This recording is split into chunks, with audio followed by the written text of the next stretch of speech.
Sonya Massey's family is calling for a police reform bill that would prevent tragedies like what happened to Massey from happening again.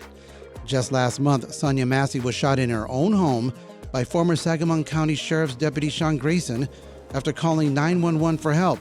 The shooting has sparked renewed demands for police accountability and sparked protests in Springfield, Chicago, and across the country. But policymakers are not convinced that any new legislation is necessary. State Senator Doris Turner wants to monitor how existing police accountability measures are applied before entertaining any new ideas. To unpack this and more, we're here with Sharon Farrelly, professor at the University of Chicago Law School and former head of COPA, Chicago's Civilian Office of Police Accountability. Thanks for being here, Sharon. Thanks for having me. Also on the line, we have Mawa Iqbal, State House reporter for WBEZ. Hello, Mawa. Hey. All right. Well, Mawa, we're going to start with you. What exactly is Sonya Massey's family calling for? Can you break it down for us? Yeah, so basically, they want legislation that raises the bar for hiring officers. Specifically, Massey's father, James Wilburn, wants to see a bill that would address what's called the wandering officer problem, which is when officers are able to bounce from department to department, even with records of complaints and misconduct. They've also been calling for Sheriff Jack Campbell, who oversaw the hiring of former Sheriff's Deputy Sean Grayson, to step down. And Grayson, as of now, is sitting in jail custody awaiting trial on murder charges in Sonia's death. Well, it's been about a month since Sonia's heartbreaking death. Massey's family and the community held a vigil yesterday in remembrance. Here's Donna, Massey's mother, speaking at the vigil. We just need to get some justice, and that's all this is about. It's not just about Sonya. It's thousands of us have been killed by the hands of the police. And it's not about her. She's just the straw that broke the camel's back. Well, Mama, what else have you been hearing from the community? Are they sort of agreeing with Massey's families about their demands? Yeah, 100%. I think, there's a strong sense of continuing the fight among community members to just continuing to keep Massey's name in the public eye. It's a small community here in Springfield, so a lot of the activists and organizers and people that are showing up all kind of know each other or live in the same neighborhood or know like some of Sonia's relatives. So it's, I think, really highly personal for a lot of people. And so really they just want to keep attention on Sonia's case. They also want the sheriff to resign. They want to see meaningful police reforms passed to prevent a further tragedies like this from happening. And they also want to make sure that Grayson, who, like I said earlier, is arrested and sitting in jail on murder charges, they want to make sure that once he's convicted, he actually does serve a lengthy sentence in prison. So, Mawa, remind us, what was so alarming about Officer Sean Grayson's record? Yeah, so thanks to reporting from the Illinois Public Media Newsroom and the Invisible Institute, we know now that at his previous stop in Logan County, so before he came to Sangamon County, he had complaints from 2 jail detainees of harassment and inappropriate behavior. He also had issues with arrests he had made while at previous departments, including the Auburn Police Department, which is here in central Illinois. And I was looking at his personnel file the other day from Sangamon County, and it shows that there was a complaint from someone that he was verbally attacking a 17-year-old girl while responding to a call. So all of these cases were dropped, and Sheriff Campbell, in a statement, said that he wasn't aware of any of these complaints when they hired Grayson in Springfield. Well, Sharon, let's bring you into the conversation here. Illinois' latest criminal justice reform bill was the SAFETY Act, which was passed in 2021. Yeah. What did it implement? Can you sort of give us some broad strokes on that? Sure. Well, the two pieces of the act, it was a very voluminous piece of legislation that involved a number of criminal justice reform issues. But the two pieces that I think are most important that relate to policing and police reform is one, the law changed and raised the bar when it comes to the circumstances in which officers are permitted to use deadly force. Mm-hmm. And so that's an important reform. But then the other piece of it was the new law regarding the decertification of officers. And so prior to the SAFETY Act, in order for a law enforcement officer working in Illinois to lose his state license, which is required to be an officer, there were very limited circumstances in which an officer could lose his license, and it tended to be criminal convictions of fairly serious nature. And so what this law did was it expanded those circumstances in which an officer would automatically lose their license to include not only certain kinds of felony convictions, but certain kinds of misdemeanor offenses. But it also said that officers can lose their license for committing certain kinds of misconduct that might not rise to the level of being a criminal conviction. And so we're calling this the discretionary decertification process. So the law created this new process. And I think what's most interesting about it is that the lawmakers actually created a way for not just law enforcement agencies, but for citizens themselves to be able to report misconduct that could rise to the level of being warranting decertification to the state board that's responsible for decertifying officers when they commit misconduct. And so it was a big step forward for the state. So nothing about officers moving from department to department. That was never brought up in like the legislation or discussion. Well, the mechanism of decertification is a very powerful tool for dealing with the wandering officer issue. Because if a citizen can report, or if the prior law enforcement agency is actually required to report misconduct that's warranting of decertification. And so that should cut off the officer's ability to find another job, at least here in Illinois, in law enforcement. So it is supposed to be a mechanism to address this wandering officer problem.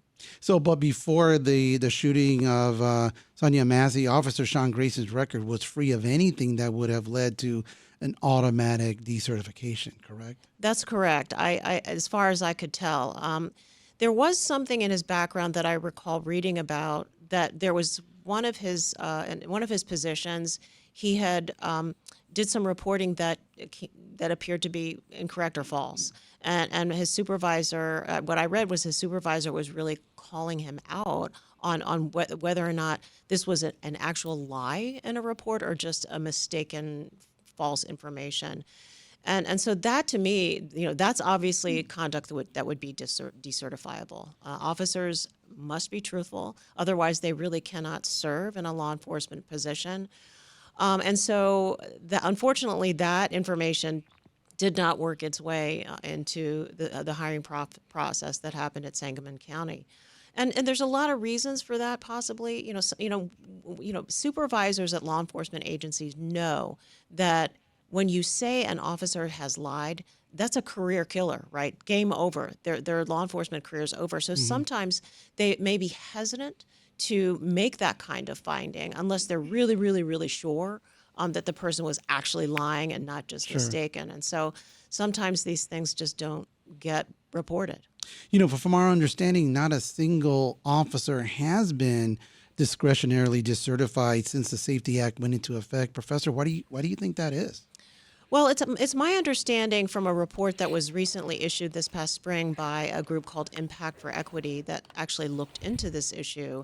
It's my understanding that the state just has not yet put in place the infrastructure that they need to execute the discretionary decertification process. And so the process that the legislature established in the law, requires a group of investigators to go out and investigate these incidents. And so I don't think that the infrastructure and the policies and procedures have been put in place yet to bring effect to that part of the law. And here we are 2 years later, so that is, quite concerning. Why is it taking so long to get that system in place? Well, we still do have Mawa Iqbal, WBZ State House reporter, on the line. Mawa, policymakers that you've spoken to, like State Senator Doris Turner and Illinois Attorney General Kwame Raoul, they don't want to see new laws to address police misconduct. What are they telling you? Yeah, so they basically their thinking is that we don't want to see new laws yet. We still are kind of in the fact finding phase, is what Senator Doris Turner was talking about. Like they said that they have to look and see like how current laws in the books, so like the Safety Act and like other police reform legislations are going. And something that Attorney General Raul said was that, for these laws, it does take some time to quote unquote get going. And that, not all the departments, especially smaller departments, have the same capacity to make sure that they have good implementation and adequate training to keep up with these laws. So that's another thing to consider. That's right. Well, Professor, the act took effect last year. Should it still need monitoring? What else can be at play here? Well, yeah, anytime we have, a piece of legislation like this that comes on board, it does require ongoing monitoring because the devil is in the details in terms of, how is this legislation actually going to be made to come to life in the real workings of the real world.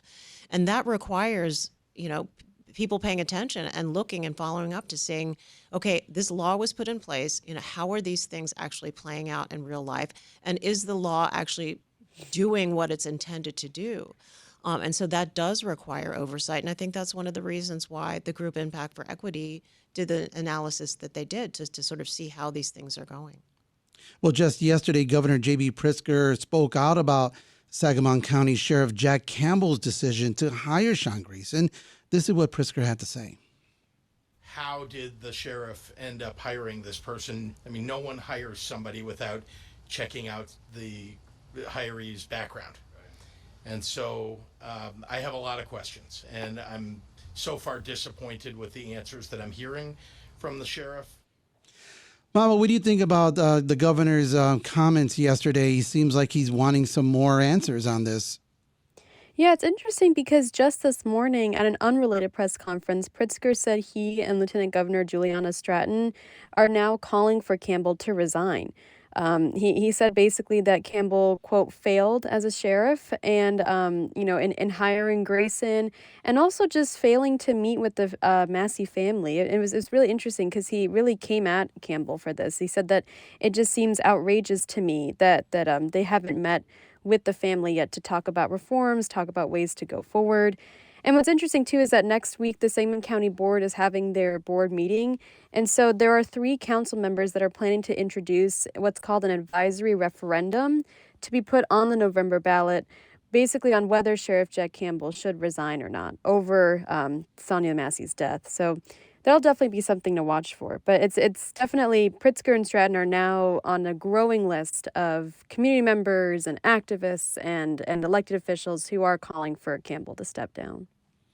Well, Professor, getting back a little bit to the Safety Act, the current legislation relies heavily on individual agencies to conduct investigations. I imagine that could potentially lead to some inconsistencies, different agencies doing different things. Is that a concern under the Safety Act? I believe that is a concern. We just know historically that law enforcement just is not terribly good at policing themselves sometimes. And so if the whole point of having this separate decertification process is to have an independent look at this misconduct, it seems to me that it's kind of undermining the goal here by just referring the matter back to the law enforcement agency that employed the officer who's accused to do the investigation of whether or not he committed misconduct that's worthy of decertification. And so I think it's a big challenge for this particular piece of legislation. And like I said, the devil's in the details. We'll have to see how the whole thing plays out. Now, the law does say under some certain circumstances that the board, the standards board, will keep the investigation for themselves, and they will conduct the investigation by their, have the investigation conducted by their team. And so I think it's important to watch going forward when this particular group gets stood up, how the board is actually making the determination of when they keep an investigation to do themselves versus when they refer it back to the local law enforcement agency. Well, Mawa Iqbal, you're still on the line. Last question for you. We got less than a minute. I think we've been saying that state lawmakers are, reluctant to pass any new reforms, but this is a huge story. It's not going away. It's national, international news. Could that be enough to put pressure to have these lawmakers reconsider their position about not doing anything right now? Yeah, I think so, and I think, it's important to note that, when I talked to Senator Turner, she wasn't, like, turned off by the idea. She said that right now it's just a little too early to tell. So, she's actually really close with the Massey family. She said that she's known them ever since she moved to Springfield in 1981. And so I think, like, just in working with them and finding out more information as more details come to light about the case, I wouldn't be surprised if I do see, any bills coming up, whether that's in the veto session this fall or any spring legislative session next year.